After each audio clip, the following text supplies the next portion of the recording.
Ya estamos grabando. Bueno, buenas tardes a todos y todas. Disculpen, bueno, esta demora, aunque también hemos aprendido en estos tiempos a que las disculpas están perimidas. Las máquinas no dejan de fallar constitutivamente, básicamente. O no, en realidad los que fallamos somos nosotros y nosotras que seguimos intentando lidiar con ellas, siempre de mal modo. Bueno, acabo de reiniciar mi computadora con el estrés que genera todo reinicio de todo tipo de cosas. Así que le saludo, a Gustavo. Gracias Cecilia, Luciana, los compañeros de Ver Poder. Un gusto enorme compartir nuevamente una intervención más de las que hace ya tiempo venimos realizando con fervor, con el fervor que la pandemia también nos ha sacado y que tratamos de recuperar, pero muy contentos y contentas, en este caso un segundo movimiento que hacemos en relación a un ciclo que hemos denominado justamente Parar la Máquina. ¿No? Se ve que uno no puede hacer chistes con ese tipo de cosas, las máquinas toman revancha todo el tiempo. Lo hemos llamado Parar la Máquina, para una imagen de lo común. ¿No? Sé si han estado en el primer encuentro, que fue hace unos 15 días, ya está, bueno, también fue grabado y fue editado gracias a una compañera de Poder, Julieta Kulnowski, y está disponible un encuentro que tuvimos con dos compañeras del grupo ARIA de Rosario, básicamente interrogando un trabajo que hicieron ellas y ellos, un grupo de cine experimental, además así se denominan, que han tomado a la carta, a la correspondencia, como una forma de vínculo en estos tiempos de desvínculo. De allí que nos interesó, básicamente, que nos narraran, charlar con ellos y con ellas sobre esa experiencia, porque entendíamos que de alguna manera recuperaba algo que a nosotros, incluso como grupalidad, nos costaba mucho, que era cómo lidiar para encontrarnos, para reencontrarnos, para seguir pensando algunas cuestiones en estos tiempos. Bueno, hubo gente que ha podido llevar adelante, obviamente, producciones por demás interesantes, y la de ellos y ellas fue una de ellas, y por eso también las convocamos para ese primer movimiento. Y para este segundo movimiento tenemos el gran gusto de convocarlo a Gustavo Fontán, porque entendemos que de alguna manera, tanto el trabajo de las correspondencias como la obra de Gustavo Fontán, la obra cinematográfica, pero también la escrita, tiene que ver con pensar la práctica, pensar las formas del hacer, no un hacer automatizado, maquinal, decíamos hace 15 días, casi como nuestra gran tarea, ¿no? Cómo hacer para parar nuestra propia maquinación en función de las máquinas que nos convocan a ciertas instancias o situación de vértigo y de vínculos. Bueno, pensar nuestras formas del hacer, ¿no? Efectivamente, en ambos entendemos, en ambos grupos, en ambas obras, hay una reflexión sobre ese hacer, ¿no? Una reflexión sobre ese hacer que de alguna manera reconvoca la experiencia, ¿no? Reconvoca la experiencia de la espera, de la imaginación y del entrame, digamos, pensábamos hace 15 días con las chicas de correspondencias, y en el caso de Gustavo, a la experiencia como tal, podemos decir, ¿no? Yo después tengo algunas hipótesis, si me vas a permitir, Gustavo, para comenzar a conversar sobre parte de tu obra. Y una de ellas, ya la adelanto, es que efectivamente, Gustavo, hay una idea de cine experiencial, ¿no? Casi rompiendo categorías, ¿no? En esa tarea siempre debemos estar. Bueno, Gustavo lo hace, pero construyendo una, creo yo, que es la de este cine absolutamente vinculado a la experiencia, y no solamente a la experiencia del propio cineasta y creador, sino a replicar en la propia cadencia fílmica la idea de experiencia, una experiencia sensorial, vital. Bueno, pero antes de comenzar a decir algunas cuestiones que querría plantearle a Gustavo como para comenzar a hablar, querría, como se hace en estos casos, presentarlo de manera un poco más formal. Seguramente muchos y muchos de ustedes lo conocen, licenciado en letras, cineasta y dramaturgo, ¿no? En el rastreo no sabía ese dato, no he leído obras tuyas, Gustavo, pero me encontré con ese hermoso dato, también dramaturgo, y bueno, tiene una obra bastante prolífica, con materiales en sus primeras indagaciones sobre algunos personajes muy interesantes, por cierto. Uno dice la palabra interesante, siempre se queda corto, pero vemos entre Jacobo Figman, Macedonio Fernández, Leopoldo Marechal, ni más ni menos. Y hay algo en la tríada, me parece, ¿no? También Gustavo en tu obra, porque son todas tríadas en algún momento, o trilogías, o no todas, pero muchas, porque también está la trilogía del lago, ¿no? Y una trilogía que hasta ahora está incompleta, que es la de la obra de Saer, o no sé si es trilogía o se expanderá. Son obras como, bueno, La orilla que se abisma, El iconero real, ¿no? Pero también, y en este caso también nos convoca, Gustavo escribe, sin duda, y casi lo digo de manera obvia porque en su propia obra audiovisual hay una escritura de las imágenes también, una cadencia que convoca a esa espera, a ese parar la máquina, sin duda, entre muchas otras cosas. Pero hay escrituras que Gustavo ha hecho, al menos de las que hemos tenido acceso. Por un lado, unos diarios de filmación, ¿sí? De la trilogía del lago, ¿no? Se llama el libro publicado por la Universidad de La Plata, El lago helado. Pero también hace un tiempo está escribiendo, al menos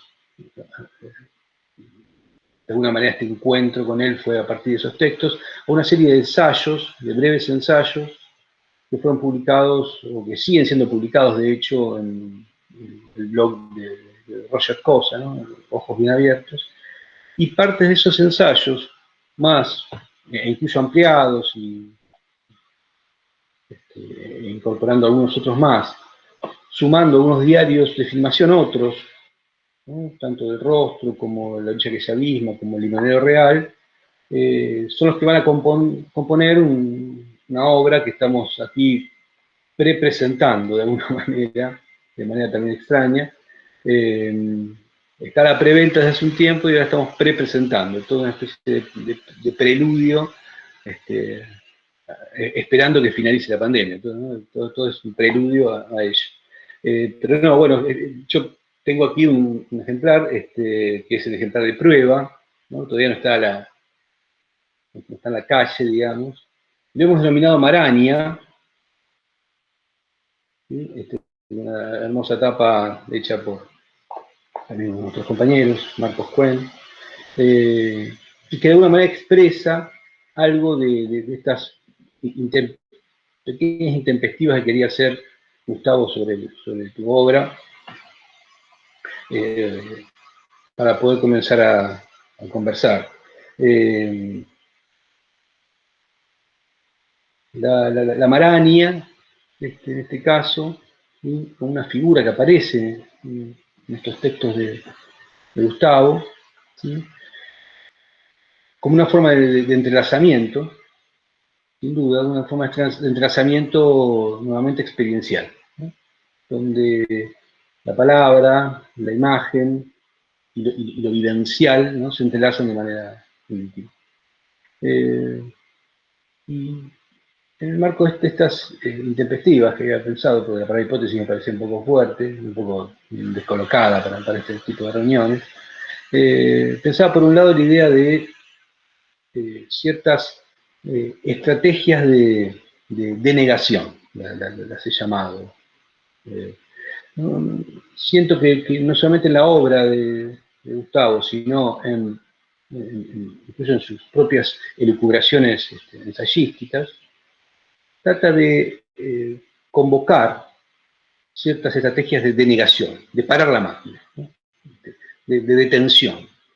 De detención, obviamente, del flujo contemporáneo, digamos, ¿no? Y en ese sentido hay ciertos conceptos que aparecen de manera muy interesante, creo yo. Debo decir que en este libro, y también, particularmente en este libro, no sé si tanto en el anterior, pero aquí, sobre todo en la lógica ensayística, hay un interés, si se quiere, pedagógico, ¿no? Es decir, el cineasta que trata de evidenciar o mostrar ciertas formas en las cuales la creación emerge. ¿Cómo emerge la creación? Casi podría ser una de las preguntas fundamentales en este libro y me parece que en la obra misma de Gustavo, ¿no? Una creación incluso creacional, casi de la vida misma, ¿no? De qué manera la mirada emerge en el marco de ese estar. Bueno, en este marco de una propuesta cuasi pedagógica de cómo invocar a la creación, me plantea unos términos, ¿no? Por ejemplo, la inquietud, va a decir. Iba a decir, por ejemplo, tener inquietud. La inquietud nos impone una interrupción de la continuidad, nos saca del cauce. Por lo tanto, da paso a una forma particular del tiempo en la que el devenir no puede tener ya la forma de los días impasibles porque se altera y se tensa. La inquietud, ¿no? Como una forma que interrumpe la continuidad. Luego, por ejemplo, también otro concepto, digo, hay varios, pero yo he tomado algunos, el atisbo. La inquietud, el atisbo, todas figuras nuevamente experienciales, ¿no? No necesariamente son de una retórica artística en particular, son experienciales. La inquietud no necesariamente refiere a la creación artística. El atisbo tampoco, como la rasgadura. El atisbo y la rasgadura como dos conceptos, en los cuales también querría leer algunos fragmentos, incluso para también incluirlos en parte de esta escritura y a partir de allí poder conversar también. Va a decir, a esa manifestación de distintos órdenes, sensible e intelectual, metafísico, político, que rompe los ojos fosilizados, que pone en crisis los saberes aprendidos, que denuncia las apariencias, podemos darle el nombre de rasgadura. La rasgadura, que es de alguna manera lo que rasga una tela y la que nos permite ver un atisbo de algo. Es aquello que interrumpe el flujo y permite ver un atisbo de algo. Siempre en la obra de Gustavo hay esta perspectiva de lo que se ve y lo que no se ve. Esta intención de interrumpir una mirada plena o transparente. ¿No? Va a aparecer en un momento la palabra transparencia como un combate, efectivamente, que va a realizar Gustavo en su obra. ¿No? Contra la transparencia, el atisbo, la rasgadura. ¿No? Y otra, perdón, no quiero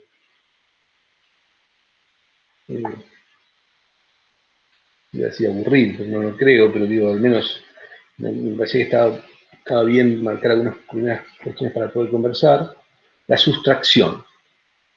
Hay un capítulo que lo va a llamar efectivamente La luz viene en nombre de la voz, donde va a hacer de alguna manera una suerte de elogio a la sustracción y al silencio. Y sustracción, silencio, atisbo, rasgadura, inquietud, y toda una serie de elementos que me parece que construyen esta suerte de táctica de la denegación como forma de estar en el mundo, nuevamente, ¿no? La pregunta que nos convoca, ¿no? ¿De qué manera construir formas de estar en el mundo con la imagen, no solamente como motora, sino como, si se quiere, vehículo, ¿no? O incluso, ¿no? Y no solamente eso, digo vehículo y la imagen como vehículo y es una trampa y algo que no está bien dicho, porque la imagen cuando configura esos órdenes de atisbos, hace emerger otra cosa, y allí, nuevamente también, una propuesta, un interés permanente en la obra de Gustavo, que es cómo mirar de nuevo, cómo mirar las cosas como si fuera la primera vez que la miramos. Una pregunta casi de metafísica, de una pseudo-ontología, ¿no? Pseudo porque es imposible hacerlo, es imposible mirar las cosas de nuevo, pero que la pregunta esté allí es una pregunta motora, es así, ¿no? ¿Cómo mirar las cosas de nuevo? Bueno, a partir de estas estrategias que podemos decir. Y lo último que querría decir para darle al menos un primer cierre a una primera intervención, tiene que ver con esta convocatoria, ¿no? Decía, tres hipótesis. Por un lado, el cine experiencial, ¿sí? Ni necesariamente documental, ficcional, ni necesariamente experimental, ¿no? Porque efectivamente en lo ficcional, al menos en los trabajos ficcionales que ha hecho, o documentales que ha hecho Gustavo, podemos decir que la vida fluye, hay algo que se rasga, la imagen rasga esa estructura, ese género, digamos, rasga el género, podemos decir que es en verba de tejidos, rasga un género, el género cinematográfico, pero también el género de la visión, digamos, ¿no? La tela con la cual se cubren nuestros ojos para mirar, podemos decir. Pero tampoco experimental, porque me parece que en la obra de Gustavo, en ciertos momentos, te lleva a cierto lugar de sensorialidad tal que parecería perder las tramas de referencia, nunca se pierden del todo. Y eso me parece que lo hace también un cineasta, si se me permite, político. Es decir, porque permite pensar de alguna manera una comunidad sísmica que se abisma, pero que siempre está en la orilla. Siempre hay una orilla. Siempre hay una orilla. Siempre hay una referencia. Ese abismo, por supuesto, pero que está allí, ¿no? Mantener esa tensión entre lo que se ajusta y se desajusta a la mirada, entre lo que se desajusta y ajusta de un género, me parece que también es parte de la propuesta y de la apuesta del cine de Gustavo. Y decía entonces, cine experiencial, estrategias de la denegación, y la última, un elogio a la mirada. Perdón por lo obvio de esa formulación, pero hay un elogio a la mirada, sin duda, en la propuesta de Gustavo, y no a cualquier mirada, ¿no? Sino a la mirada que él la va a llamar vislumbrante. Y con esta última cita quería darle la palabra y volver a agradecerle también su presencia aquí a Gustavo. Le va a decir, pienso que tal vez la palabra vislumbrar sea más precisa que mirar, para pensar al cine en su interrogación al mundo. Lo borroso, lo ambiguo, son cualidades del mundo. Por eso una película que interroga al mundo solo puede ser un balbuceo, hondo, doloroso, bello, pero un balbuceo al fin. Un balbuceo que reconoce que no hay lenguaje que nos libere del desconcierto. Perdón. Un balbuceo que reconoce que no hay lenguaje que nos libere del desconcierto. ¿No? Creo que la obra de Gustavo está todo el tiempo ese intento, ¿no? Tanto la escrita como la audiovisual, ese intento de expresar lo inexpresable, es decir, expresar ese balbuceo, ¿no? Que nunca es efectivamente claro, ese balbuceo, los balbuceos no son claros, ¿no? Expresar el balbuceo sería casi o expresar ese atisbo, es casi una paradoja, ¿no? Bueno, primeras palabras, Gustavo, que quería compartir con vos y con todos ustedes, como para poder iniciar una conversación. Luego de ello me gustaría quizás hacer una referencia al texto que hemos compartido a quienes se han inscrito, que son justamente las marañas, una maraña de hilos rojos, ¿no? Que hace un plan de operaciones, me atrevo a decir también, un plan de operaciones para actuar, para crear un contemporáneo. Pero quería en principio saludarte, Gustavo, y decirte qué te parecen estas tres perspectivas, si estás de acuerdo, si en alguna de ellas te sentís más referenciado que en otras, o si estás totalmente en desacuerdo. Si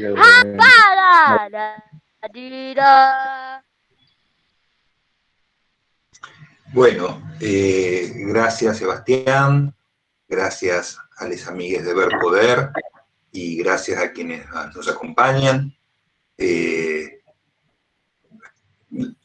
Creo que comparto todo lo que decís, ¿no? Me parece que de algún modo da cuenta, usaste una palabra casi en el final de todo lo hermoso que dijiste, que es intento, ¿no? Entonces lo que creo que uno puede hablar fundamentalmente es de los intentos, ¿no? No sé si eso lo puedo ver, lo que decís, si lo puedo ver en la obra, en las películas. Sí puedo ver que eso es el intento, los intentos, lo que está en el orden del intento. No sé, ¿qué sería el intento, por ejemplo, ¿no? Es decir, el intento de aprender a mirar cada vez. Yo, por ejemplo, estoy ahora intentando hacer una película de atrás de la ventana de casa, hay un árbol y hay unos pájaros, ¿no? Que los veo hace mucho. Estoy intentando hacer una película con eso. Con un árbol y unos pájaros. Que los vi mucho tiempo, pero recién ahora los veo, ¿no? En ese intento de ver, veo otra cosa, veo la acción de la luz sobre esos cuerpos, sobre esos... Veo algo, ¿no? Hay como... ¡Ay, mirar... no! ¡Ay, no puedo!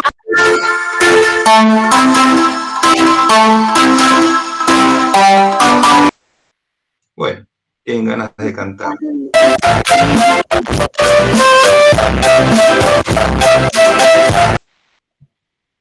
Estoy sacando gente de la conversación que vino a hacer una performance en vivo de la experiencia. ¡Ay, no sé esto! ¡Ay, Mucha Bueno.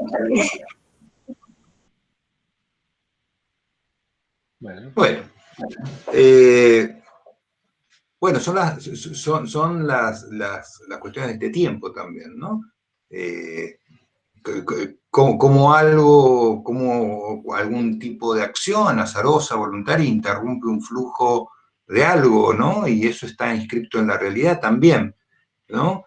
Entonces, a mí lo que me parece esto, ¿no? De que siempre creí que uno no puede hacer sin aprender a mirar permanentemente, ¿no? Sin aprender a mirar. Que esto no sé qué significa. ¿No? Hablamos, bueno, sabemos, falleció hace unos días Horacio González, tan queridísimo por todos, tan admirado. Y yo me acuerdo algo que decía Horacio, que decía y repetía, y lo escuché un par de veces decirlo, es decir, que uno aprende a hablar, dice, uno aprende a hablar cuando nace, ¿no? Digamos, al poco tiempo de nacer, a los meses de nacer, aprende a hablar, pero dice, pero uno se pasa la vida aprendiendo a hablar, porque en verdad lo que debería saber es que no sabe hablar, ¿no? Es decir, que hablar implica todo el tiempo tener la conciencia de que hay que seguir aprendiendo a hablar. Y esto me parece que es lo mismo con la mirada, ¿no es cierto? Es decir, que es necesario entender que no hay certezas, que el lenguaje es algo que está todo el tiempo en tensiones y que todo el tiempo busca de qué manera puede ser más fiel para hablar de esas experiencias, para contarle a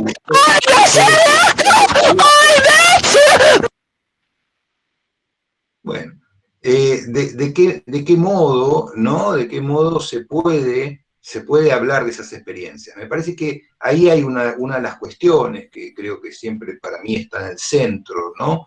Del reconocimiento de la debilidad, ¿no? Del reconocimiento de que es necesario de verdad empezar a pensar cada cosa y empezar a pensar el lenguaje cada vez. Sobre todo en épocas, digamos, el cine, ¿no? Si pienso el cine, tiene como imposiciones muy poderosas, con el fetichismo tecnológico, con las formas narrativas, con ciertas formas de construcción de la imagen, una imagen siempre muy nítida y transparente, ¿no? La nitidez como una condición cada vez más poderosa, y cuando en verdad el mundo y la realidad siempre es más porosa, más permeable, una especie de conciliación, ¿no? Entre lo que se dice y lo que no se dice, entre la palabra y el silencio, entre las capas y las posibilidades de aquello que se ve. Entonces me parece que lo que debemos reconocer es que cuando hablamos y hablamos del lenguaje, ¿no? El lenguaje se piensa cada vez. Y esto para mí es la primera posición. Y es cierto que para mí, digamos, en lo que me interesa hacer, o en el cine que me interesa hacer, la experiencia está en el centro. No la experiencia como vivencia personal, no biográfica. ¿No es cierto? No porque a mí me pasó esto, sino un cine que se funda en la experiencia. Que la experiencia es algo muy complejo de ver, pero es aquello justamente que nos saca del mundo, aquello que nos saca para ponernos en el mundo. Fíjense lo paradojal de este acto al que nos invita a ver Poder, ¿no? Parar la máquina, pero estamos haciendo mientras pensamos en parar la máquina, ¿no es cierto? Esta acción en la interrupción, ¿no? Y la experiencia es de algún modo eso que nos pasa, esa interrupción de la que hablamos e intentamos dar cuenta. La experiencia no alcanza, el arte depende siempre de la ejecución y necesita encontrar un lenguaje para hablar de esas experiencias. Y en eso se nos va la vida tratando de encontrar aquello que se acerque un poquito más a aquello que creemos que vale la pena de algún modo contarle a lesotres, ¿no? Pero no sé cómo es, Sebastián, si me preguntás, no, la verdad que no sé. Y esto es lo interesante, una persona ya a mi edad, ¿no? Que hizo algunas películas, si supiese cómo se hace una película, creo que deberíamos tirarnos por la terraza y caer en el pavimento, ¿no? Y que lo interesante es que no sabemos cómo se hace una película. Y que eso es lo divertido, digamos, que eso es lo que de verdad nos... que cada película se transforma en un desafío nuevo, una provocación nueva y en una provocación de cosas para pensar. Y el libro de algún modo da cuenta de esto, digamos, yo creo que el hacer para mí va acompañado siempre de un pensamiento lateral, a veces con una cuestión, como vos decís, más didáctica, o buscando en otros textos, buscando en otras imágenes, aquello que alimente eso que quiero decir, mientras busco lenguaje más efectivo, más certero, para hablar aquello que quiero hablar.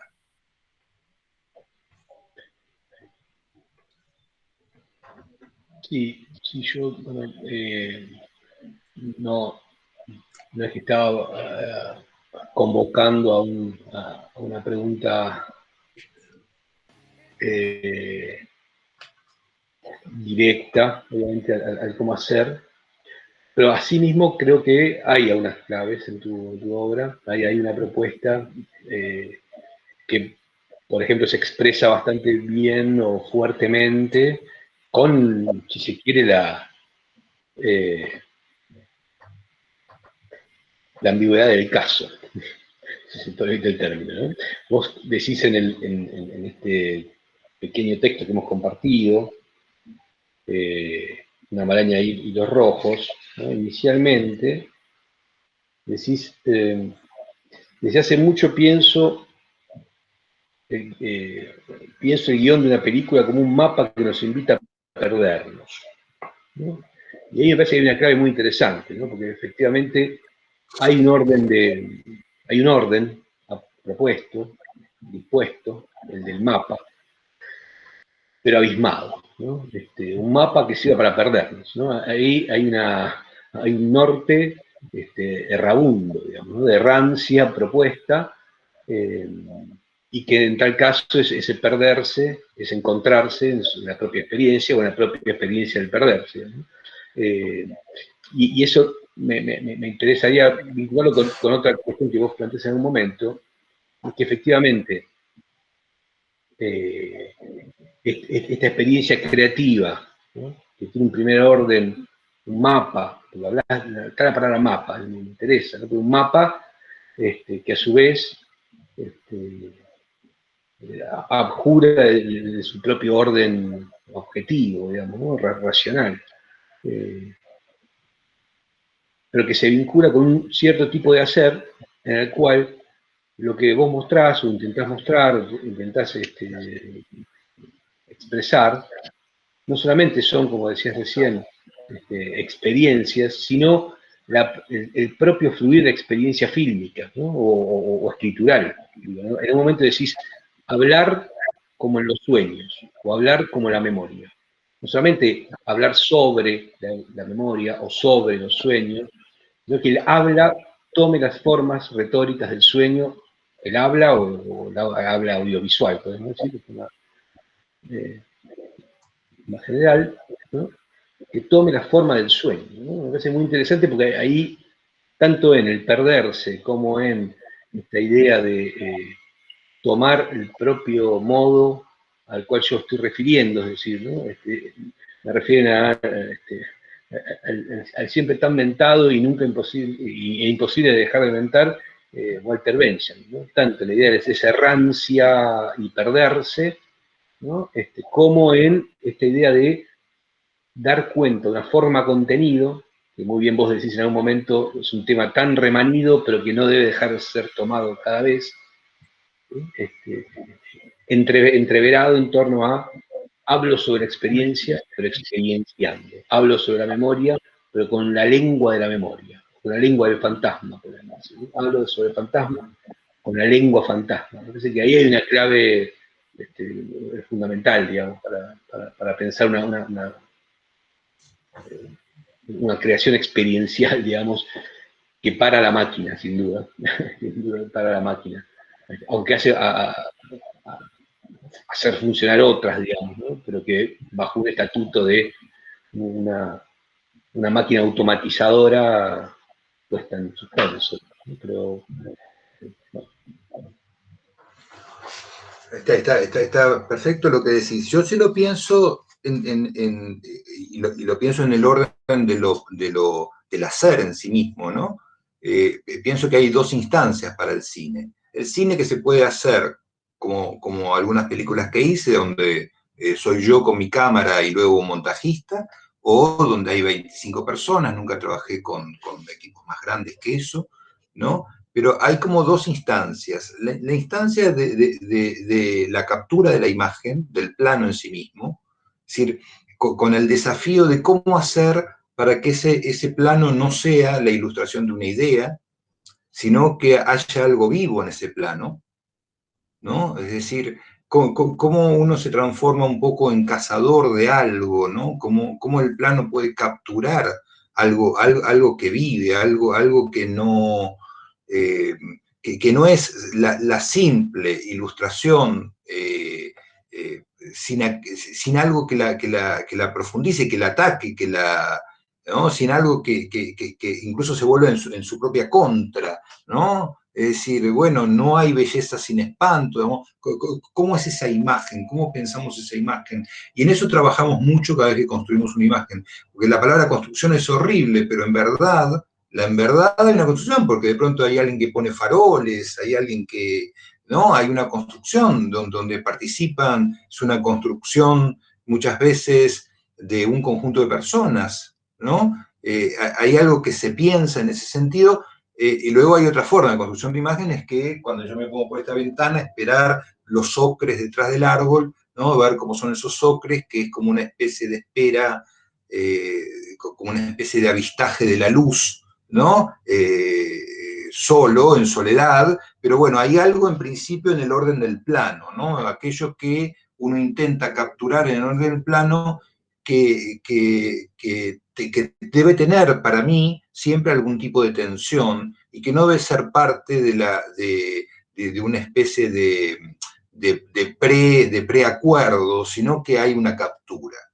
Y luego hay otro orden de trabajo, ¿no? que para mí que está en el orden del montaje, que el montaje es como una especie de meditación, ¿no? Es decir, cómo hacer para que eso esté vivo, digamos, se trabaja mucho. Yo trabajo con Mario Bochicho, el montajista de la mayoría de mis películas, y pensamos mucho y hablamos de cosas laterales, para pensar de qué manera eso que no sabemos cómo se pega un plano con otro, ¿no? Sostiene, mantiene esa instancia de que las cosas efectivamente, como decías, están rasgadas, el mundo está rasgado, está a la orilla pero está rasgada, ¿no? Y por esa rasgadura podemos vislumbrar, entender, ¿no? Como si viéramos por el rabillo del ojo permanentemente, como si hubiese algo fugaz que se nos escapa, y cómo el montaje de algún modo sostiene eso, lo puede configurar, ¿no? En esa instancia sintáctica que es pegar una imagen detrás de otra. Entonces, para mí hay una cosa en esa doble orden, ¿no?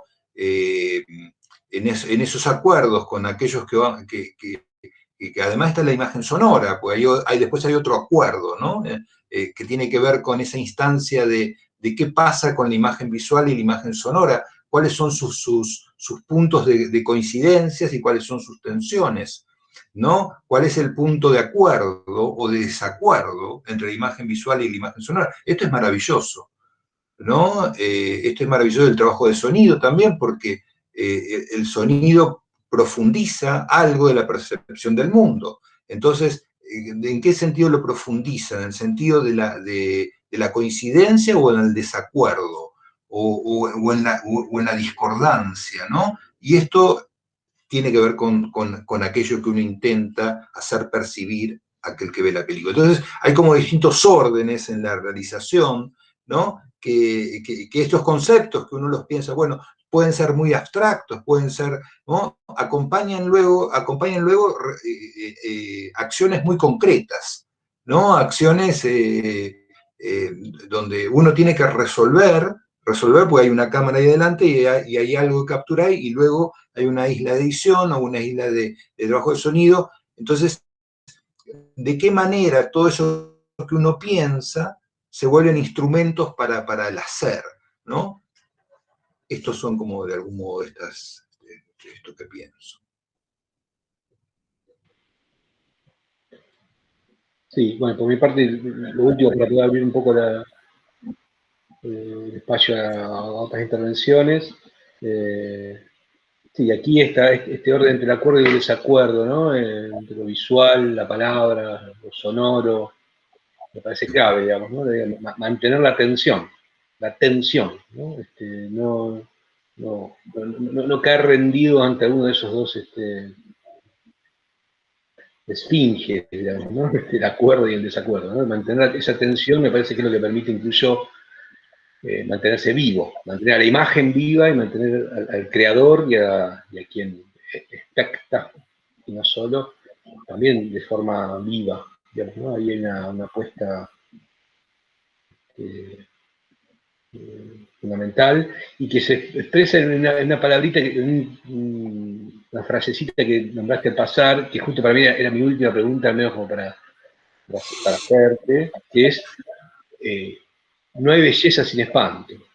Una hermosa frase que me gustaría ponerte en el problema de que la interrogues. No hay belleza sin espanto.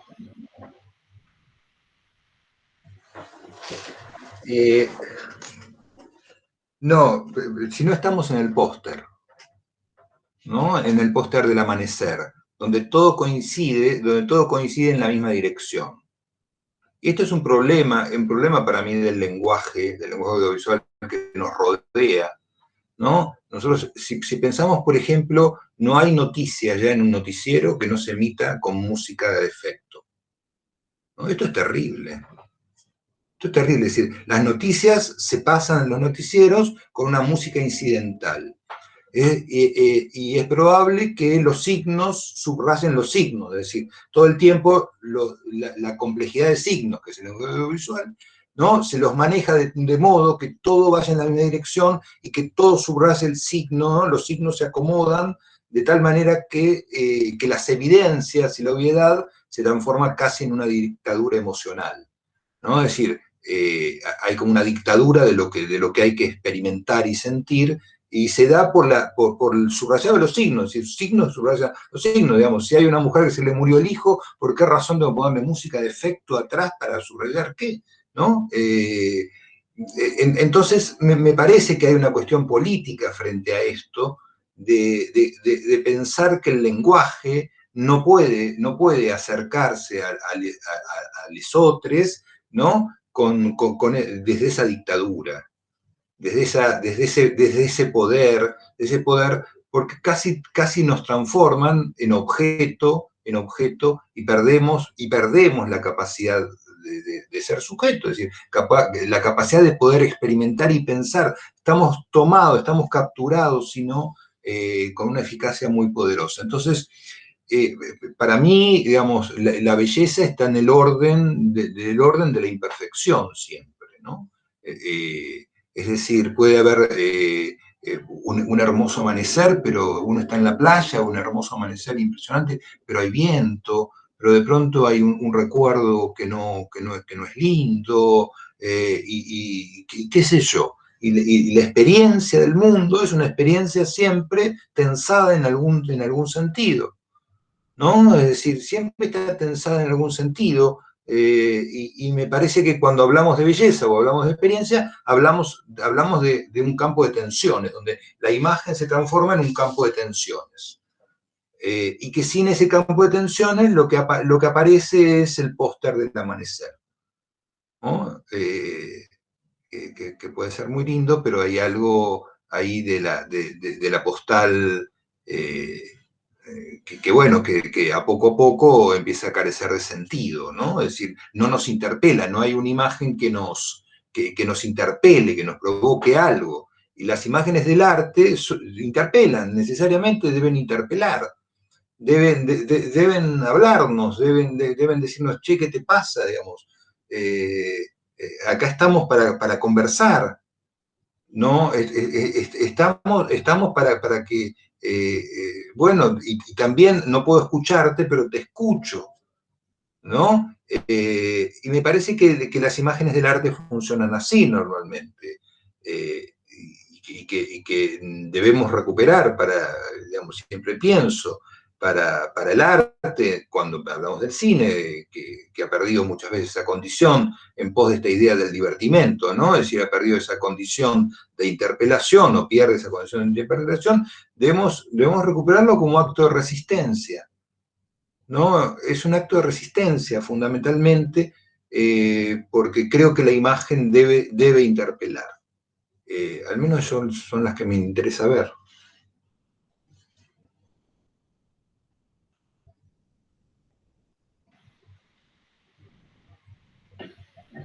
Si les parece, compañeros, abrimos espacio de conversación colectiva.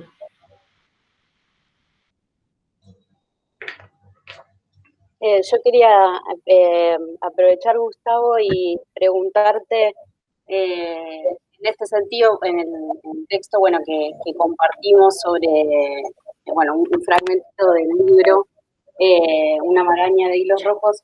En ese sentido, hablas de la información y la comunicación, y, digamos, y esta cuestión del saberlo todo, digamos, entregar todo, y por esta cuestión del enigma, ¿no? Que también vos introducís al principio del texto, y que de alguna manera después se despliega en esta como entrega de cuando hablas de transparencia, hablas también de saberlo todo, ¿no? De sobrecargar de información. Y hablando de todas estas palabras, digamos, de rasgadura, de atisbo, también está la de enigma, y bueno, quería como indagar ahí un poco más acerca del enigma, de bueno, la consideración acerca del enigma en la imagen, digamos. Un poco es lo que venimos hablando, ¿no? Pero... Sí, está muy bien. Ese texto creo que completa con 2 versos, ¿no? O una frase de un poeta maravilloso que es Héctor Biehl-Temperley, ¿no? Que en esa única entrevista creo que hay, de qué tiene miedo, se le pregunta, él dice, de no poder perderme nunca más, ¿no? ¿No? El temor es ese, de no poder perderse nunca más.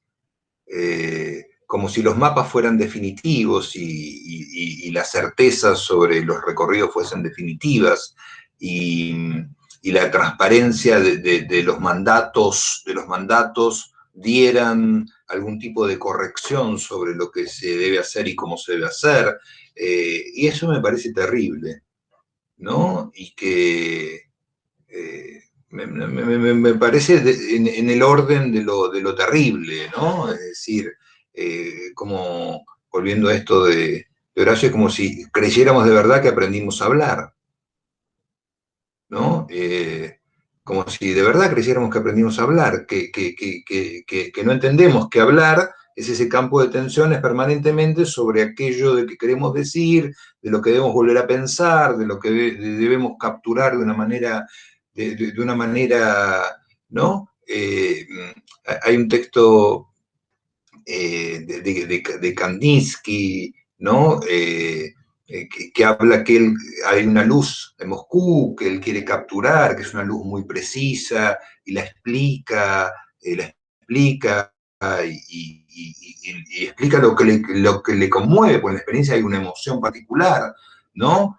O hay una emoción particular, y claro, se pasa el tiempo sin encontrar el lenguaje para poder contar esa sensación, ¿no? Y hay otro texto maravilloso de, bueno, cómo termina El Faro, de Virginia Woolf, ¿no? Cómo termina, digamos, esa pintora Lili Briscoe, que intenta pintar un cuadro de lo que tiene delante, ¿no? Y lo describe, lo que tiene delante, que se oye, pasa 10 años sin poder pintarlo, digamos, el cuadro no desaparece de su cabeza, ¿no?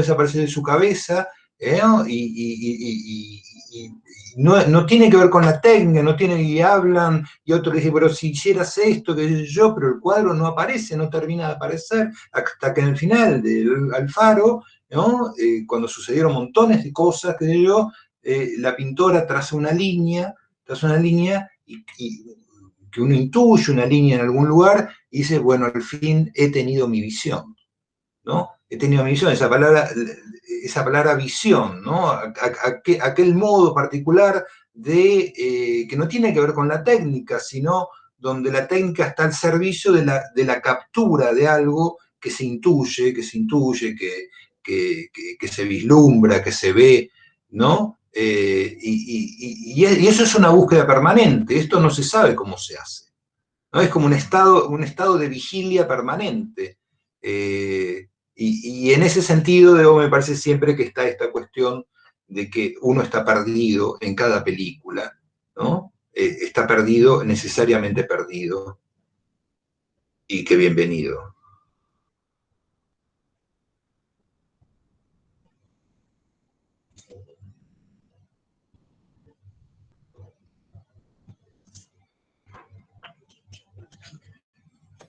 Bueno, yo quería hacer un comentario acerca, si se escucha bien lo que esté diciendo, acerca de que me llamaba la atención con el título, Maraña, ¿no? Que si pienso que hay como una resistencia al pragmatismo con arreglo a fines y por parte tuya y una apuesta a la maraña para poder encontrar la totalidad de la experiencia, ¿no? Como que no comprimir las experiencias y poder perdernos en las totalidades de poder capturar, ¿no? Pensaba si el arreglo al fines son entre un punto y otro la línea más corta, digamos, bueno, una maraña sería una forma de llegar a otro punto perdiéndose en el camino, ¿no?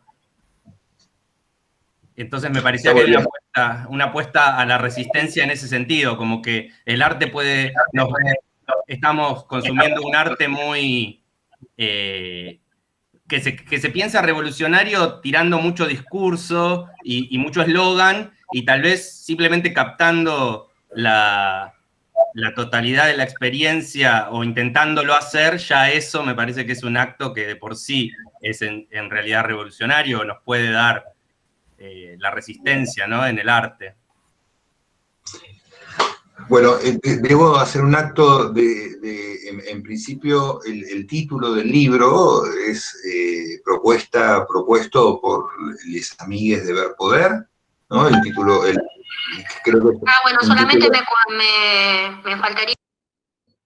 Es un título acertadísimo y por supuesto que no un título caprichoso, sino que responde a uno de los textos, ¿no? Que se llama Una maraña y hilos rojos.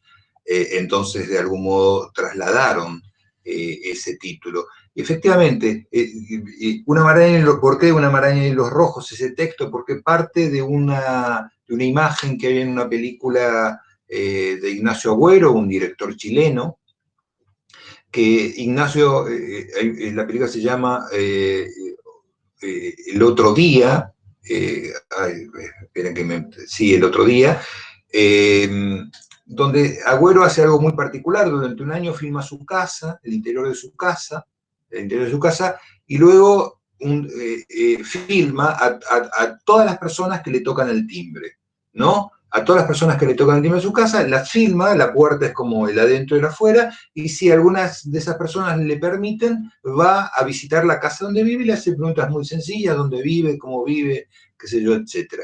Entonces, mientras hace todo ese recorrido, en la película tiene un mapa ahí de Santiago y pone hilos rojos, de acá a acá fui hoy, de acá a acá, y pronto, enseguida, ¿no? Eso se transforma en una maraña. Es imposible entender los recorridos, los caminos, ¿no es cierto? Es como si en verdad en esa confusión la película da cuenta de un conjunto de experiencias de vida en esa confusión, y como que si siempre lo interesante está en los desvíos, ¿no es cierto? Así como lo que en verdad se descubre en el desvío y no en el trazado directo, ¿no? Y esa atención al desvío, entonces Una maraña es todo eso, ¿no es cierto? Es decir, Una maraña es esa forma de andar que recoge un conjunto de montones de cosas, pero que esas cosas, esto es importante en una película siempre, esas cosas tienen que tener no quiero usar la palabra sentido porque es como muy confusa y habría que recorrerla de muchas maneras, pero tiene que tener algún criterio, porque la maraña no es una bolsa de gatos, ¿no? La maraña es otra cosa, es muy rigurosa la maraña, ¿no? La maraña es muy rigurosa, hay como un trabajo sobre la maraña, por eso para mí el montaje es una meditación, ¿no? Porque esa maraña es muy rigurosa con la materia, no con los significados por fuera de la imagen, sino con la materia en sí misma, ¿no? Con los ritmos, cómo dos imágenes se hermanan o no se hermanan, cómo se reclaman o se pelean, de qué manera las imágenes empiezan a generar un movimiento particular. Entonces la maraña es muy rigurosa, no es digamos, sumar, ¿no? Sumar de cualquier manera, pero siempre es una maraña. Entonces, como esto es paradojal, ¿no es cierto? Es como una especie de control sobre aquello que se descontrola y se debe descontrolar, ¿no? El control no debe ser absoluto nunca, sino que el control admite aquello que se vuelve rebelde al control también. Perdón, no me presenté que como miembro de Ver Poder y editor también del libro, por eso el título me resonaba tanto y fue lo que estuvimos pensando. Gracias, Marcos.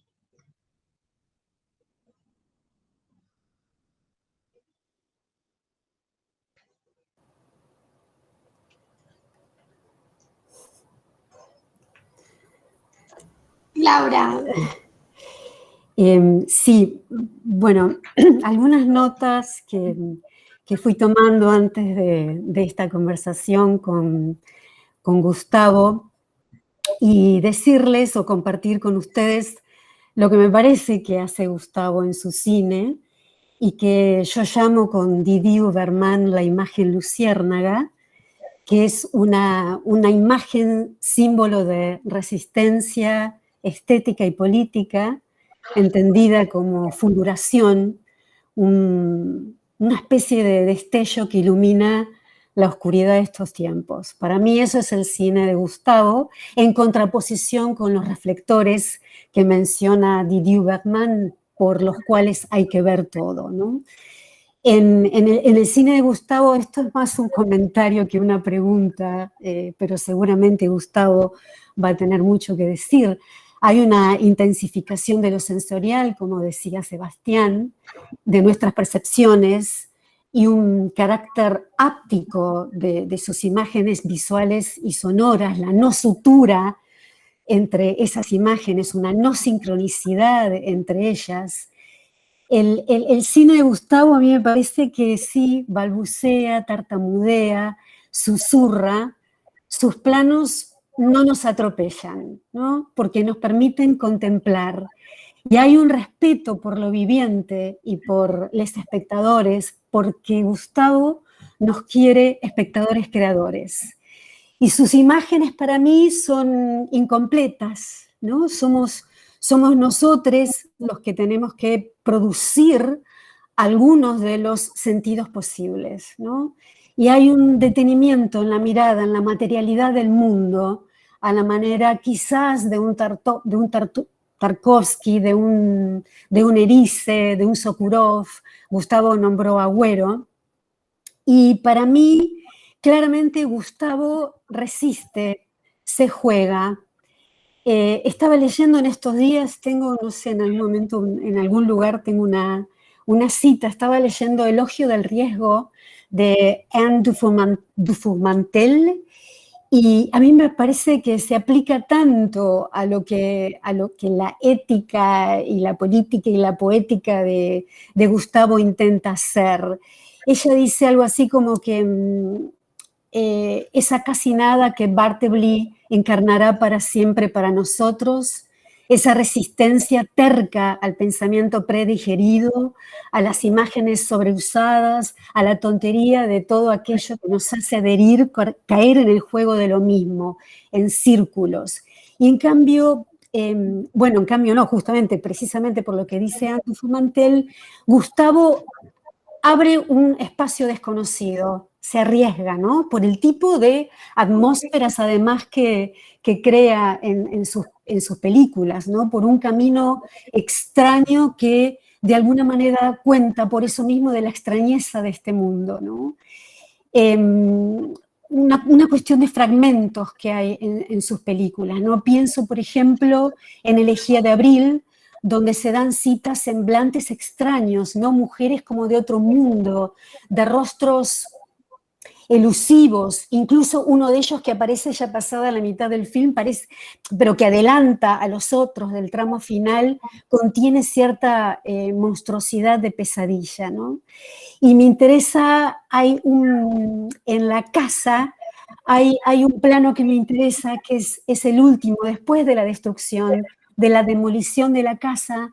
Hay un plano de 3 minutos, creo yo, o 2 minutos y algo, que es el contraplano de la casa ya demolida, que es un árbol. Y si uno mira ese árbol con detenimiento, esas hojas, esas ramas se van convirtiendo en garras, esas hojas como en pezuñas, o sea, el árbol se convierte en un animal. Y es porque yo creo que lo que trabaja Gustavo en su cine es que pese a la muerte, pese al extrañamiento, la vida persevera, espinocianamente. Yo creo que Gustavo es un gran espinociano del cine. Y bueno, trabaja eso, ¿no? Incluso en el árbol también, ¿no? Que es precisamente sobre un árbol que hay que cortar, pese a la resistencia de la figura paternal, termina con un plano de árboles, de hojas en desemboque, ¿no? De unos verdes maravillosos. Y otra vez, ¿no? Frente a la sequedad y la muerte de una acacia, aparece ese verdor, ¿no? Eso vital, es un cine vital el de Gustavo. Bueno, paro porque si no voy a seguir y seguir y seguir, perdón. Bueno, agradecerle la generosidad a Laura, que además dedica su tiempo desde hace algunos años a escribir un libro sobre mis películas. Ya casi terminado. Como una especie de desatino así, muy ¿no? Agradecer la generosidad y pudorosamente decir que a veces pienso que uno no debería escuchar las cosas que se dicen sobre lo que uno hace porque corre el riesgo de dejar de hacer, ¿no? Es decir,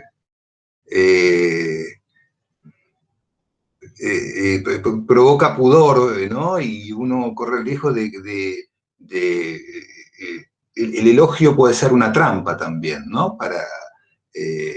¿no? Como la crítica en cualquier sentido, y esto es interesante pensarlo, porque también hay otros paradigmas, ¿no? Los paradigmas de lo exitoso, los paradigmas de lo... ¿no? Entonces, ¿cómo hacemos en todo lo que hacemos para eludir el elogio también, ¿no? Pero por supuesto agradecido, se entiende lo que digo, no lo digo rechazando el elogio, que el ego, bueno, uno lo tiene siempre, sino en la continuidad del acto creativo. ¿Cómo hacer? Porque siempre el riesgo es, no sé, para mí, cuando uno hace una película, 2, la tercera, la cuarta, la quinta, es decir, ¿cómo hacer para proponerse en la continuidad algo nuevo, ¿no? Es decir, cómo romper aquello que de alguna manera encontró, como encontró, entre comillas, precariamente, ¿no? Y cómo hace para desinstalarse de ese lugar y volver a la intemperie. Entonces, bueno, ese es el trabajo permanentemente, ¿no? Es decir, cómo hacer para que la escucha esté en la interioridad, en la interioridad del acto creativo, ¿no? Es decir, cómo hacer para que la escucha esté en el acto de la escritura, en el acto de la realización, y cómo hacer para que la escucha esté en torno a los materiales. Esto para mí es siempre como el trabajo, ¿no? Es la necesidad de esa interioridad con los materiales y con las cosas, y que el diálogo esté ahí en principio. Eso, gracias, Laura.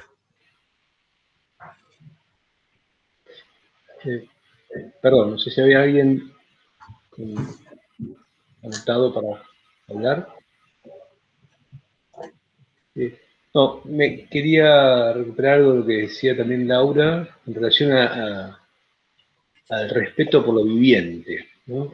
Me pareció muy potente esta idea de respeto por lo viviente en todo sentido, es decir, ¿no? El propio hacedor, el propio espectador, como queramos llamarlo, y con los cuales se realiza, o con quienes sean del orden de lo viviente con lo cual se construye una creación en este caso, ¿no?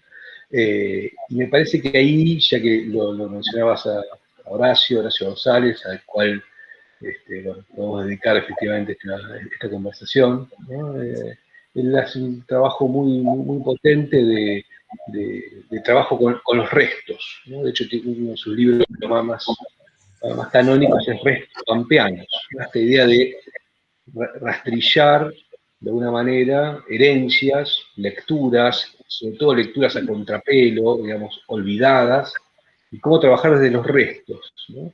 Y cómo construir, en este caso, una narrativa nacional, otra desde los restos, ¿no? Y me parece que en ese sentido también hay una vinculación, creo yo, Gustavo, no sé qué te parece, en ese trabajo con los restos, con lo viviente, ¿sí? Pero de relectura, ¿no? Creo que ahí encontrar una sola posibilidad. Está bien. Dos cosas, ¿no? Pienso en eso, ¿no? Esos versos que cito mal y de memoria de Edgar Bailey, ¿no? No terminará, es infinita esta riqueza abandonada, ¿no? No terminará, es infinita esta riqueza abandonada. ¿No? Digamos, la mirada puesta sobre eso que se corre del centro todo el tiempo, ¿no? Que está descentrado, ¿no? Que está fuera del centro de atención. Me parece que eso siempre es un acto político, ¿no? En todo sentido.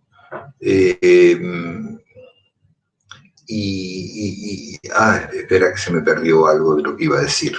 Eran dos cosas y se me perdió la segunda, ¿ven? Lo que sucede con la memoria. Ahí cayó en algún lugar del desconcierto y, bueno, una entonces, porque la segunda se perdió.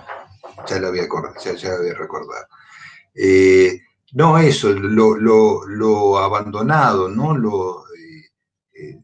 Lo que aquello que parece no merecer la atención, aquello que fue clasificado como banal, ¿no? Aquello que fue clasificado como desperdicio, aquello que fue clasificado como menor, ¿no? El reconocimiento de lo extraordinario en lo ordinario, ¿no?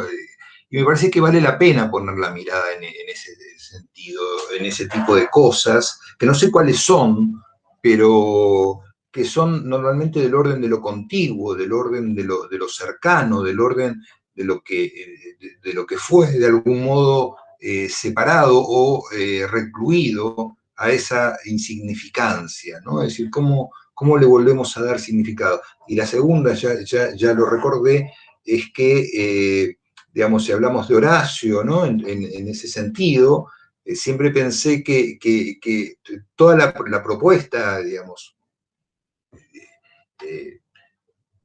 global de Horacio, de algún modo recupera algo de lo amoroso permanentemente, ¿no? Es decir, que hay algo de lo amoroso de lo viviente, pero hay algo de lo amoroso en el reconocimiento de lo que vive, y lo que vive nunca se fosiliza, siempre está constantemente renovándose, y que eso es un acto de amor, ¿no? Y que me parece que la creación y los textos están acompañados de ese acto de amor, que es un acto de ternura también, ¿no es cierto? Pero no desde una cosa simple, no lo amoroso y lo tierno como una cosa de cierta docilidad, sino al contrario, de reconocimiento de lo que vive, ¿no? Y la posibilidad de que eso, digamos, y el entendimiento de que eso vive tiene jerarquías como todos nosotros, y que eso que vive está mutando y está modificándose permanentemente.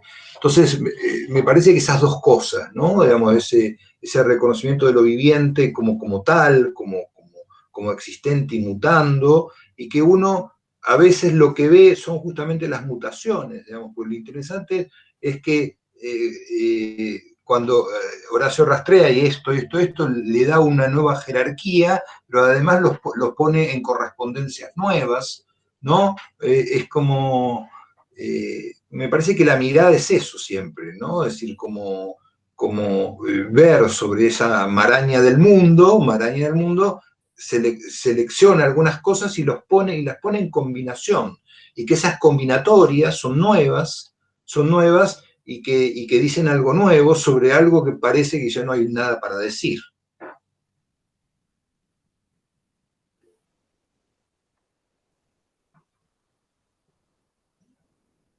Dale, Lu.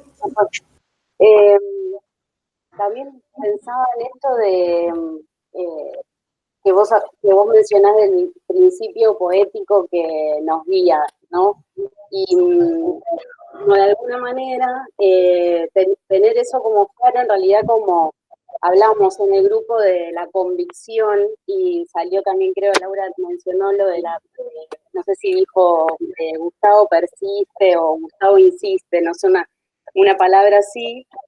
Y pensaba como la tensión de nuevo que hay, pero que a la vez se resuelve entre esto del dejarse llevar, dejarse sorprender, perderse, enmarañarse, y el estar como, digamos, con este principio poético, digamos, insistiendo, digamos, como que de alguna forma, sin saber bien qué, pero hay algo que uno sabe, sí, digamos, o persigue, y que eso, digamos, está como ahí como faro, quizás. Y bueno, digamos, qué tensión surge de ahí, o justamente cómo puede resolverse esa cuestión entre el dejarse llevar y perseguir algo, digamos, ubicarse en esa maraña con una convicción, ¿no? Con una certeza, digo certeza quizás no es la palabra más feliz, convicción quizás, o insistencia. No sé si fui clara o ahí me entreveré. No, está perfecto. Entiendo la idea. Uso el concepto de principio poético, ¿no? Para tratar, no para explicar las películas, que no merecen ninguna explicación las películas, sino como un elemento estrictamente operativo frente a una dificultad. ¿Cuál es la dificultad? Que el cine es un acto colectivo, ¿no? Que el cine es un acto colectivo, es decir, hay un fotógrafo que plantea un tipo de imágenes, hay un sonidista, hay un director de arte, hay un montajista, y que me parece que la tarea del director es preguntarse de qué manera conciliar, de qué manera acordar, para que todas esas sensibilidades se vuelvan creativas en una misma dirección, ¿no? Es decir, ¿cómo hacer para que la sensibilidad de Diego Poleri, fotógrafo, del queridísimo y extrañado Abel Tortorelli, o Andrés Perugini, de Mario Bochicho, se vuelvan, ¿no? Creativos, y su sensibilidad esté de algún modo algo que contenga esas sensibilidades para que su creación vaya en la dirección que planteamos para la película. Entonces, para mí funcionó siempre esta cuestión de reunir al grupo de trabajo y decirles, bueno, miren, acá está el guión, es esto, pero lo que vamos a buscar es esto, tal cosa. Por ejemplo, pongo dos ejemplos, ¿no? En La orilla que se abisma, que es ese diálogo con la poética de Juan L. Ortiz, ¿no? Digamos, el principio poético, ¿cuál era? Una frase del propio Ortiz. Se trata del sentido brumoso que disuelve el contorno de las cosas para hacer sentir la unidad viviente. Entonces, bueno, con esto vamos a trabajar. Vamos a filmar el paisaje de Juanel, es decir, por supuesto hay elementos concretos, ¿no? Pero esos elementos concretos deben ser mirados de acuerdo a esa idea. Esa idea debe ser lo suficientemente concreta para sostenernos y lo suficientemente ambigua para que no la ilustremos, ¿no? Entonces esto lleva a operaciones concretas, esto no es un concepto, lleva a operaciones concretas. Entonces, por ejemplo, Luis Cámara propuso el trabajo con el fuera de foco. La película es una investigación sobre el fuera de foco, ¿no? O en El limonero real estaba la historia, estaba el argumento que conocemos, ¿no? De esas familias en la isla, el día 31 de diciembre, y ella que se resiste a participar de los festejos del paso del rito de pasaje de año, porque está de luto, pues su hijo falleció muchos años atrás, pero está de luto.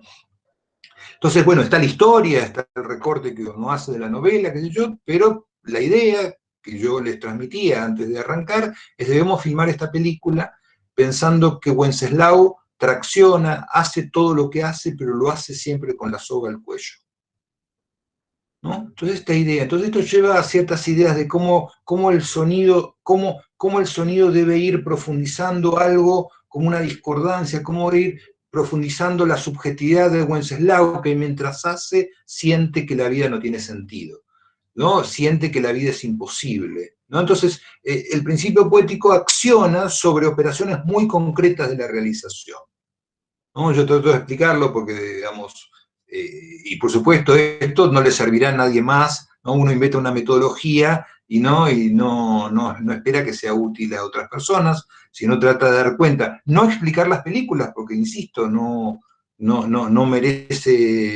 merecen ninguna explicación, sino tratar de explicar algo del proceso de trabajo para zanjar para mí la dificultad, sobre todo cuando las películas no obedecen a los esquemas más tradicionales, para zanjar la dificultad de cómo hacer con el grupo para que las sensibilidades del grupo se acomoden en una dirección.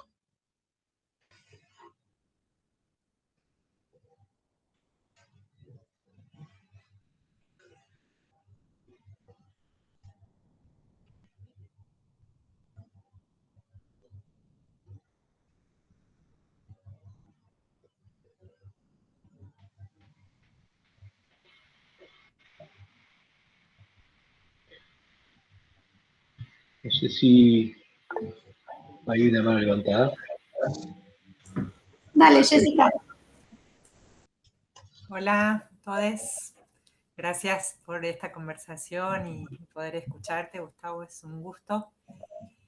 Yo quería hacerte una pregunta, no vi todas tus películas, tengo por verlas y las ando buscando. Pero me preguntaba, y hoy escuchaba tu recorrido, que venías de letras, cine y dramaturgia, y tal vez desde una inquietud más personal, desde el proceso creativo de una película. Me preguntaba si tus películas encontraban su primera materialización en la palabra o en la imagen. Preguntar de dónde nace es una nube nebulosa, ambigua, que llena de cosas, ¿no? Una maraña. Pero ese primer volcado o esa primera búsqueda, ensayo poético, bueno, me daba curiosidad si empezaba por la palabra escrita o por el buceo de la imagen. Está buena la pregunta. A ver, cuento un poco el recorrido que hice para hacer el cine, para poder tratar de, mientras voy contando este recorrido, poder pensar alguna cuestión en relación a lo que me preguntas. Yo a los 17 años empecé a sacar fotos, impactado por algo muy preciso para mí, que tenía que ver con el movimiento de la luz en la casa natal, ¿no? Una casa con ventanas por todos lados, una casa de barrio donde no hay edificios al lado y la luz se mueve sobre pisos de madera viejos, objetos, ¿no? Impactado por esa primera experiencia, ¿no? Que también es una experiencia nocturna, también es una experiencia de miedos nocturnos, y de maravilla de la luz, ¿no? Todo eso, todo junto. Empecé a sacar fotos, armé mi laboratorio y qué sé yo. Pero fui una persona muy obediente a los mandatos familiares, tardé muchos años en volverme rebelde a los mandatos familiares, entonces cuando terminé el secundario empecé a estudiar ingeniería, porque mi madre me transmitió de alguna manera que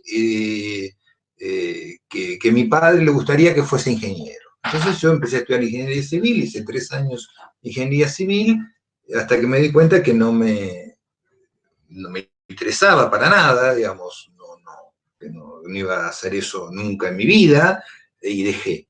Y me fui a letras, que de algún modo probablemente estuviese allí el otro mandato, el mandato más profundo, ¿sí? Porque mi abuelo materno, Salvador Merlino, fue un poeta bastante importante en su generación, que murió un año antes de que yo naciera. Entonces mi madre no me cantaba de bebé, sino que me leía versos de su padre, ¿no? Entonces la poesía estaba allí de algún modo, qué sé yo, entonces estudié letras.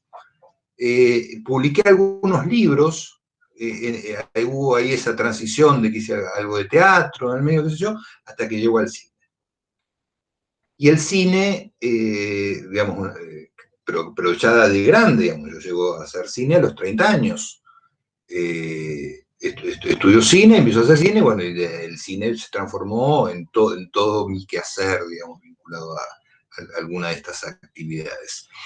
Y es paradojal lo que me preguntás y lo que tengo para decirte, porque en verdad siempre está en la imagen una experiencia del mundo, ¿no? Es decir, el cine, toda película nace en una experiencia del mundo. Por ejemplo, yo entiendo que puedo hacer esas películas sobre el río y el limonero real cuando encuentro el Paraná, aunque haya leído a Saer, ¿no? Digamos, hay como una especie de encuentro en la experiencia del río, que sin esa experiencia del río probablemente no hubiese filmado el limonero real. Entonces, nace en una experiencia con el punto de partida, pero hay una cosa residual que está en la literatura, ¿no? Entonces es como una especie de paradoja. Si revisáramos no creo que le importe a nadie, pero digo, si revisamos mis libretas de trabajo, todo lo que hay como citas laterales son citas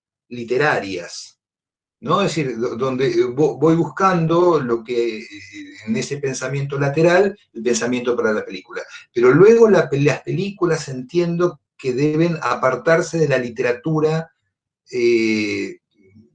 lo más que puedan, ¿no? Dialogando con la literatura, partiendo de la literatura, apartarse lo más que puedan, y ese es el esfuerzo. Entonces, en esas tensiones, pero para mí, digamos, entonces está el residuo de la palabra, pero muchas de mis películas casi no tienen palabra, ¿no? Está el residuo de la palabra en ese sentido residual, y luego el impacto de la experiencia frente al mundo, que es fundamentalmente, creo, si lo pienso mientras hablo ahora por lo que me preguntás, fundamentalmente experiencia de la luz.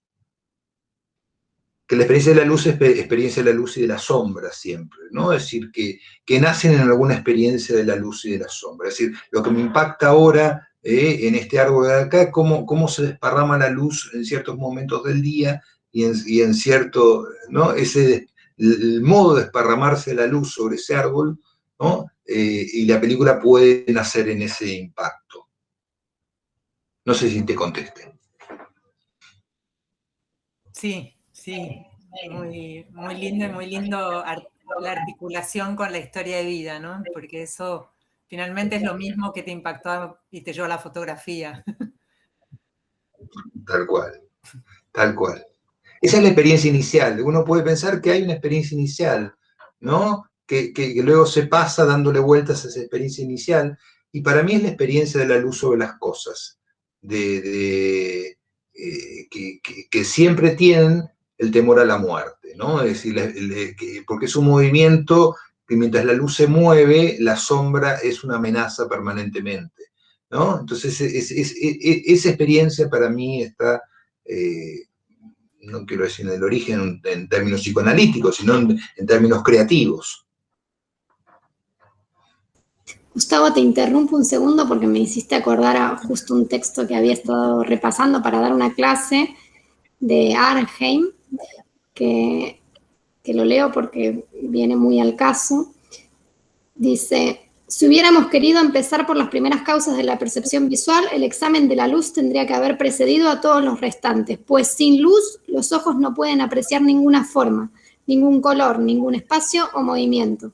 Pero la luz es algo más que la causa material de lo que vemos. Incluso desde el punto de vista psicológico, sigue siendo una de las experiencias humanas más fundamentales y poderosas. Una aparición que se comprende haya sido adorada, celebrada e importunada en ceremonias religiosas. Para el hombre, como para todos los animales diurnos, es requisito previo de casi toda actividad. Es el equivalente visual de esa otra potencia animadora que es el calor. Es ella la que interpreta para la vista el ciclo vital de las horas y las estaciones. Es perfecto, es perfecto.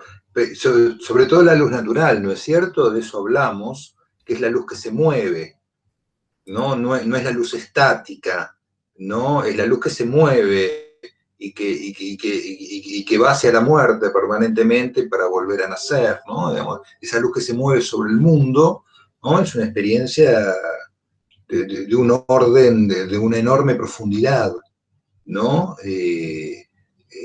Que luego, bueno, hay que ver qué se hace con eso y cómo se habla de eso, pero y uno no puede hablar nunca de eso definitivamente, pero yo ahí reconozco, para mí, digamos, no hay película sin eso.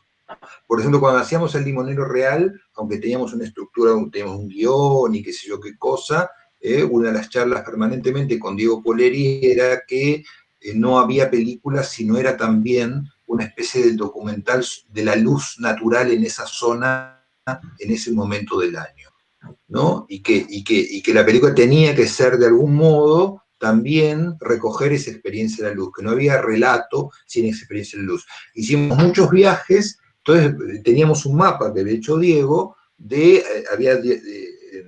digamos, dividido el guión, le habíamos puesto horario a cada secuencia, ¿no es cierto? Digamos, está contada en un día, desde el amanecer hasta la madrugada, ¿no? Entonces le había puesto horario a cada escena. Entonces, en el lugar, cuando veíamos el lugar donde lo íbamos a filmar, él decía, bueno, esta escena hay que filmarla en este lugar de 1 a 3 de la tarde. Y estas escenas, aunque sean de las 2, tenemos que filmarlas de 4 a 5, porque con esta luz acá, en este lugar, y qué sé yo. Entonces, había como una experiencia de mirar la luz para capturar la luz, y que el movimiento de esa luz para mí es lo que le da sentido fundamental a la película, ¿no? El movimiento de la luz del día como para saber, digamos, para no le saber, y el movimiento de la luz es parte constitutiva de su narrativa. Y, perdón,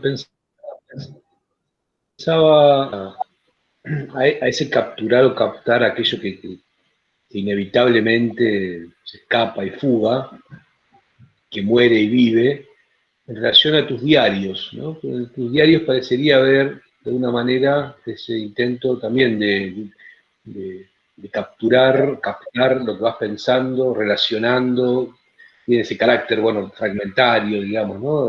También como de imágenes, ¿no? Imágenes que te irrumpen. Me pregunto si el diario es una práctica, bueno, evidentemente común, y que efectivamente la entendés como obra también, ¿no? Hay algo de obra en el diario mismo, ¿no?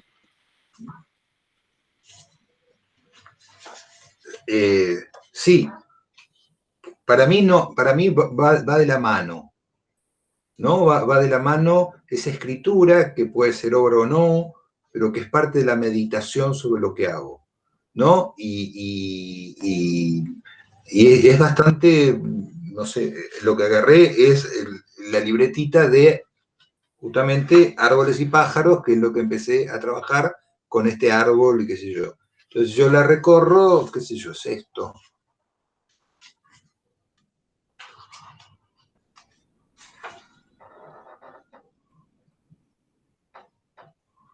¿No? Y así pienso. No sé qué pienso, pero así voy pensando, ¿no?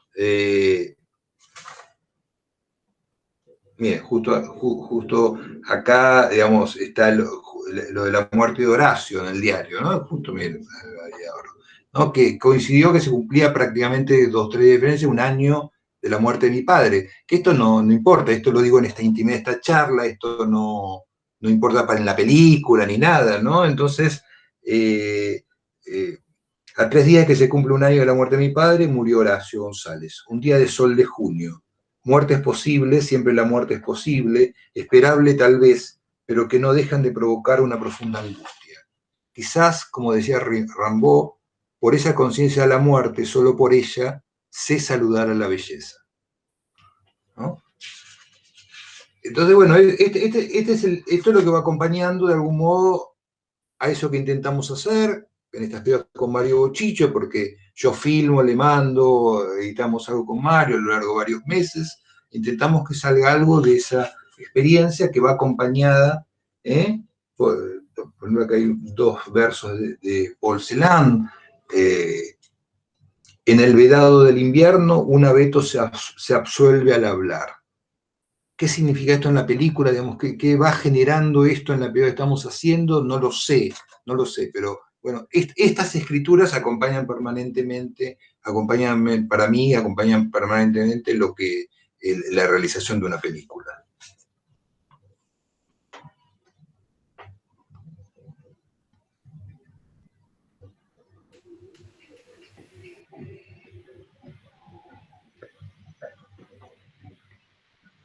No sé si alguien quiere tomar la voz.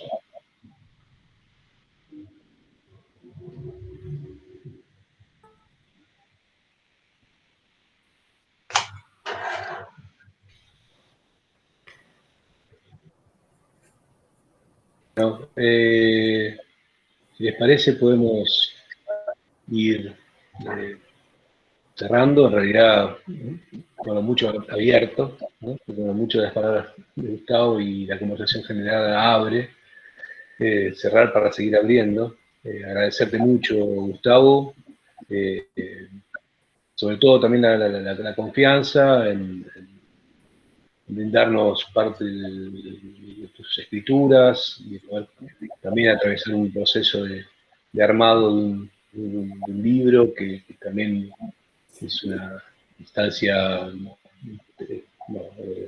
muy creativa y a la vez también muy afectiva y amorosa, como decías. Así que bueno, muchas gracias por ello, la verdad, muy contentos y contentas de que allí se fue gestando y que de alguna manera también fue contagiando, valga el término en estos días, pero hay que recuperar ese concepto, que es un concepto importante en el contagio.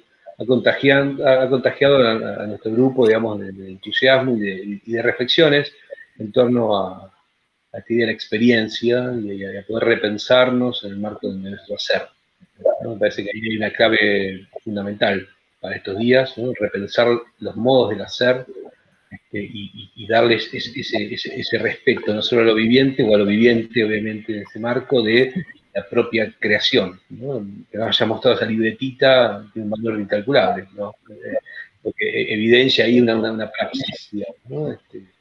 De una materialidad que va conformando una obra y va conformando una vida, ¿no? Y hay algo, si hay algo para contagiar en estos días es eso,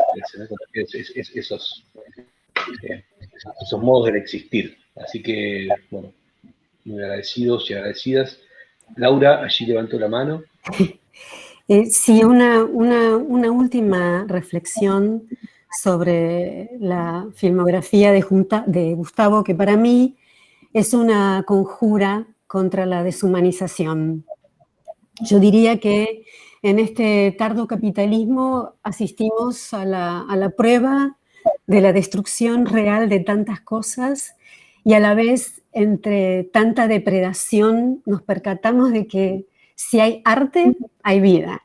Y con Gustavo nos hallamos, como dije antes, ante una mirada movilizada y una mirada movilizadora, ¿no? Similar, por ejemplo, a la que encuentra Ovinia en Kiarostami. Yo creo que sus films nos exhortan a mirar y a escuchar, a ser capaces de entrar en contacto en el sentido de tocar, palpar lo que vemos, lo que escuchamos, y no a esperar peripecias y desenlaces claros o cierres sosegantes, ¿no? Sino a experimentar o a experienciar, como decía Sebastián, la materialidad del mundo, ¿no? Y que para mí es un modo de saber corporal con el cual nos detenemos en lo frágil, lo discreto, el desmenuzamiento de un pescado, el desarmado de un bote madera a madera, como en El Rostro, el pastar de un caballo, como en El Limonero Real, la zambullida de un hombre sufriente en el agua atravesada por la luz, como en El Limonero Real. Y en definitiva, yo creo que el cine de Gustavo nos permite un encuentro sensible y afectivo con el mundo. Y sus films nos alientan a sentir, pensar como un instrumento decisivo para nuestra supervivencia colectiva.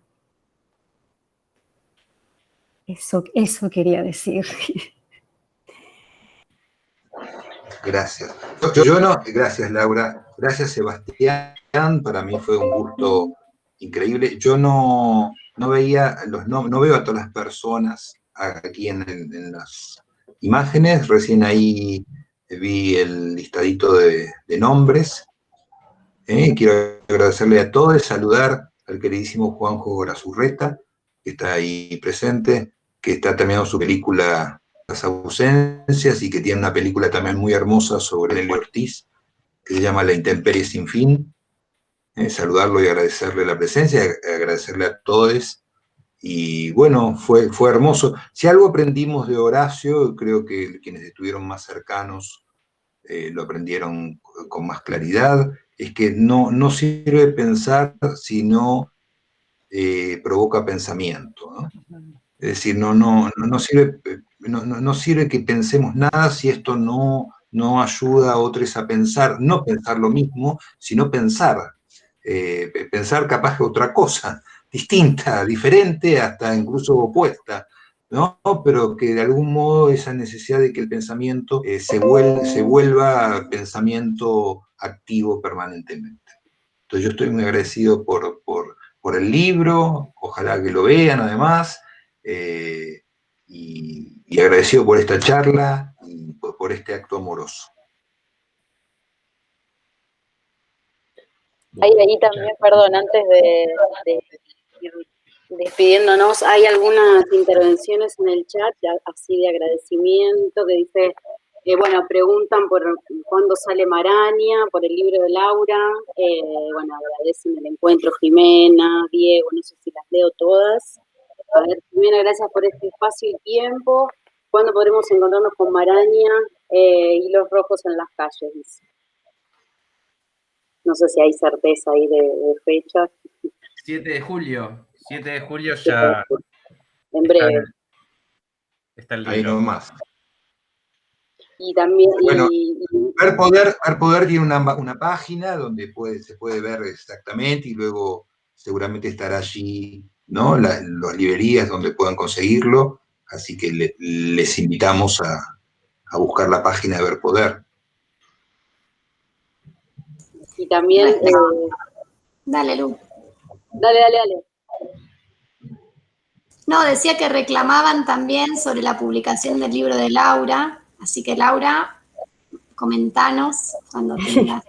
Estoy en el último capítulo del libro y me falta una coda sobre los cortos de Gustavo que hizo durante la pandemia y el epílogo, y ya está, son 5 capítulos, y así que estoy en el tramo final. No fue fácil, Gustavo, no es fácil. Me ha pedido Lara que deje de filmar un par de años así pueda cerrar el libro.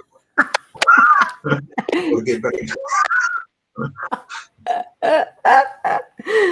bueno, ya tramo final, me falta poquito realmente.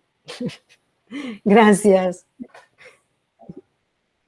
Bueno, los saludamos a todos y todas. Esta charla fue grabada, así que pronto les compartiremos el link por si quieren a su vez compartirlo. Y bueno, como bien decía Marcos, el mes próximo vamos a hacer una presentación oficial en estas inoficialidades que nos da estos tiempos pandémicos, pero ya estará en las librerías y en la página de Ver Poder se pueden encontrar allí con la información. Así que bueno, muchas gracias a todos y todas, que anden bien, y en honor a Horacio también, muchas gracias Gustavo por comentarlo. Muchas gracias. Chao, gracias a todos. Gracias por venir.